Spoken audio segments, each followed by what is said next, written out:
आप सबके लिए एक बहुत ही एक्साइटिंग अनाउंसमेंट है। एंजल वन आपके लिए लेकर आया है उनका special podcast beyond the classroom. एक ऐसा पॉडकास्ट जो आपको पर्सनल फाइनेंस, इन्वेस्टिंग और बिजनेसेस के अराउंड बेसिक से बेसिक चीजें समझाएगा ताकि आप और भी ज्यादा फाइनेंशियली अवेयर हो सके। ये पॉडकास्ट हर वेडनेसडे आएगा आपके फेवरेट स्ट्रीमिंग प्लेटफॉर्म पर। इसको सुनने के लिए डिस्क्रिप्शन में दिए गए लिंक पे टैप कीजिए। आप जब भी किसी कंपनी में इन्वेस्ट करते हैं वहां रिटर्न्स तो बिल्कुल गारंटीड नहीं होते, लेकिन एक ऐसा तरीका है जिससे आप किसी कंपनी में इन्वेस्ट कर सकते हैं एंड कुछ हद तक रिटर्न्स गारंटीड भी होते हैं। कैसे करना है जानने के लिए वीडियो एंड तक देखना। मैं आदित्य अयंगार स्वागत करता हूं आपका मास्टर द मार्केट में, एंजल वन की सीरीज जो यहाँ हर संडे सारे कॉम्प्लेक्स मार्केट के सवालों का सरल भाषा में जवाब देती है। लेकिन शुरुआत करने से पहले हमारे चैनल को सब्सक्राइब करना ना भूलें और बेल आइकन दबा लें। चलिए अब बात करते हैं बॉन्ड्स के बारे में। आज बात करेंगे फिक्स्ड इनकम इन्वेस्टमेंट्स के बारे में। अब एक बॉन्ड जो होता है वो फिक्स्ड इनकम इन्वेस्टमेंट का सबसे सरल प्रकार है। देखिए फिक्स्ड इनकम में क्या होता है, लाइक द नेम सजेस्ट, आपकी इन्वेस्टमेंट पर आपको कोई अमाउंट प्रॉमिस की जाती है। जब भी आप कंपनी के शेयर्स में इन्वेस्ट करते हो तब आप उस कंपनी की ओनरशिप ले रहे हो। यहाँ पे आपको कोई भी पेमेंट या कोई भी रिटर्न प्रॉमिस नहीं किया जाता। लेकिन जब आप एक बॉन्ड में इन्वेस्ट करते हो तब आप उस कंपनी को लोन दे रहे हो एंड लोन देने के केस में आप उस कंपनी के क्रेडिटर बन जाते हो। तो ऑब्वियसली यहाँ पर आपको एक पर्टिकुलर पेमेंट गारंटीड होती है। अब ये एक चीज तो आप सब अच्छी तरह जानते हैं जो है मार्केट का golden rule, high risk high reward. तो देखिए जहां पर रिस्क ज्यादा होता है आपको रिटर्न भी ज्यादा मिलता है। यहाँ पर बॉन्ड्स के केस में रिस्क थोड़ा कम होता है क्योंकि आपकी जो पेमेंट है वो आपको प्रॉमिस की गई है।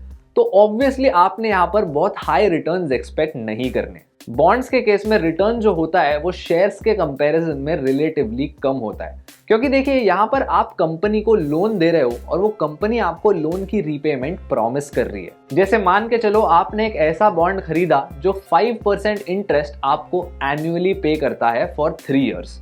इस केस में आपके पहले साल से तीसरे साल तक कंपनी आपको ये 5% इंटरेस्ट देती रहेगी एज अ कूपन पेमेंट, और तीसरे साल के अंत पर आपकी जो भी मेन इन्वेस्टमेंट अमाउंट होती है, मान के चलो 10,000 रुपए, ये कंपनी आपको पूरी वापस देगी। तो बेसिकली 3 साल के अंत पर आपको अपनी इन्वेस्टमेंट अमाउंट यानी प्रिंसिपल वापस मिलता है और उसके साथ जो इंटरेस्ट कंपनी अपने जेब से आपको देती है जो आपका रिटर्न है।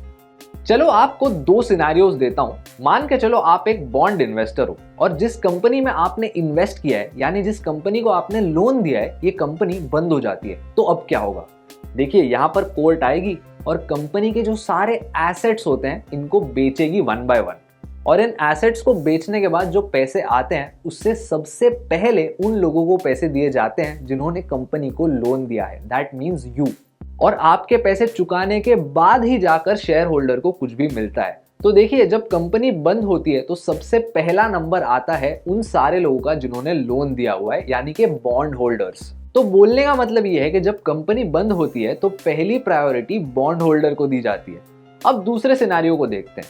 मान के चलो जो बॉन्ड्स आपने खरीदे हैं वो 5% इंटरेस्ट प्रॉमिस करते हैं और कल को कंपनी बोलती है कि हम 5% नहीं सिर्फ 4% देंगे। ये भी नहीं चलेगा। इस केस में कोर्ट आएगी और कंपनी को बोलेगी कि आपने बॉन्ड होल्डर्स को 5% प्रॉमिस किए थे तो आप 5% ही पे करेंगे, आप उससे कम नहीं कर सकते। ये प्रोटेक्शन भी शेयर होल्डर्स को नहीं मिलता। अगर कंपनी 1 साल में डिविडेंड देती है और अगले साल नहीं देती, शेयर होल्डर्स कुछ नहीं कर सकते। लेकिन अब चलो एक पॉजिटिव सिनेरियो की बात करते हैं। मान के चलो ये सेम कंपनी है जो बंद नहीं हो रही लेकिन बहुत ज्यादा सक्सेसफुल है।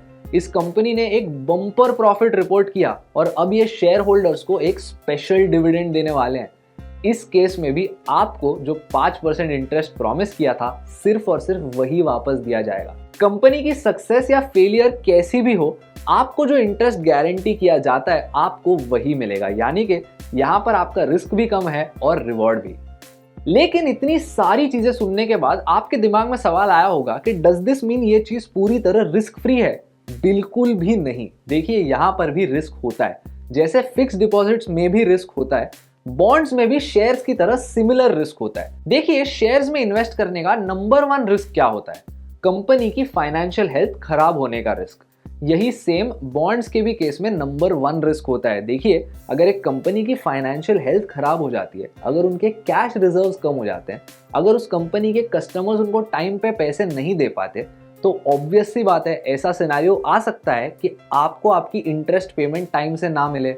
इसका मतलब ये होता है अगर आपको प्रॉमिस की गई पेमेंट डिले हो जाती है या फिर वर्स्ट केस में कैंसिल हो जाती है, तो इसको हम एक डिफॉल्ट बोलते हैं।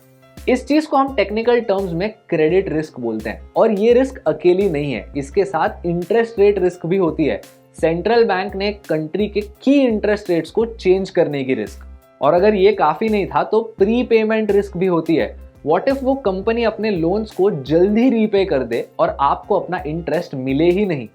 तो पॉइंट ये है कि just like any other loan, यहाँ पर भी इन्वेस्ट करने से पहले एनालिसिस और रिसर्च करना बहुत जरूरी होता है। लेकिन अगर आप बॉन्ड्स में इन्वेस्ट करना चाहते हो तो कौन सा तरीका है? तो बोलने का मतलब ये है कि किसी भी लोन की तरह बॉन्ड्स में भी इन्वेस्ट करने के अपने ही रिस्क्स होते हैं। तो आपको इन रिस्क्स को एनालाइज करना है और उसके बाद ही इन्वेस्टमेंट करनी है। एनीवे दोस्तों, अब लोन की बात हो ही रही है, तो आपने जिस दोस्त को पैसे उधार दिए थे उसने आपको वापस दिए या नहीं, ये कमेंट्स में हमें बताइए। मेरे दोस्त ने तो नहीं दिए हैं। एनीवे दोस्तों, अगर आपको इस वीडियो से कुछ नया सीखने मिला तो इसको लाइक कीजिए और हमारे यूट्यूब चैनल को सब्सक्राइब कीजिए। बेल आइकन दबा लीजिए ताकि आप फ्यूचर में भी ऐसे हाई वैल्यू वीडियोस मिस ना करें। मैं आपको मिलूंगा अगले वीडियो में जिसका टॉपिक आप पिन्ड कमेंट से चूज कर सकते हो। Until next time, keep learning and keep investing.